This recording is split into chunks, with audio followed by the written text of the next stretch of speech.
When I was doing my apprenticeship in the early 70s in Essex at Boyce Hill, it was on the busiest days of the week, Saturday and Sunday mornings. It was 3¼ hours for 18 holes. That seems unrealistic nowadays. In those days, it was a great deal to do with the licensing laws because the bar had to close at a certain time and people wanted to get in and get a drink before they had to go home and do their honeydews. So they were motivated, shall we say. Nowadays, and some people of course lament this, it's more like 4½ hours to play 18 holes, and we'd like to make sure that it isn't more than that. And so that allows you 15 minutes a hole as an average. And the other number that's quite useful is how long you should be taking over each stroke. It's generally thought that 40 seconds should be plenty of time to get a stroke gone. And in fact, my remarks here are going to be trying to make it possible for you to drop 10 seconds off that time and actually do it in 30 seconds.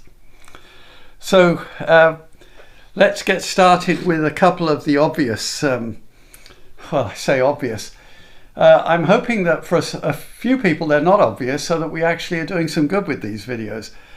So one of them is when you're, of course, with your kart partner, approaching your balls having hit your tee shot, then whoever's away will be the first one to hit. And when you are waiting, if it's your partner, start to calculate what clubs you need to take with you to go to your golf ball properly prepared to hit your shot.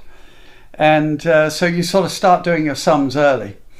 Now, if it's at all possible, take, let's say, 3 clubs that you know are highly likely to provide the right choice, and a spare ball marked so that it's identifiably yours and distinctly different from the first one that's in play, just in case you have a hiccup and need to reload, as we used to call it, and your scope.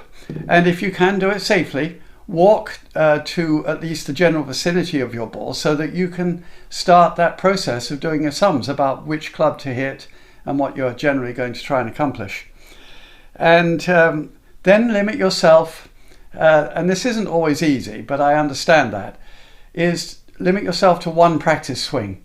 It should be enough. My experience with my clients has always been that even if they do a slightly less than perfect practice swing, in other words, they didn't quite like how it interfaced with the grass, there's no real benefit to doing a second one if it was generally good, because even if you do a perfect one, there's no absolute certainty that the shot with the ball is going to perfectly replicate it. So just get generally moving in the way that you want with 1 practice swing and then go for the ball. Sometimes the most efficient use of time, and it's always about how you manage the kart with your partner, is that you drive to your ball. While you're arriving, you've already done your sums a little and you've got an idea what 3 clubs you should take with you. And of course your rangefinder as well.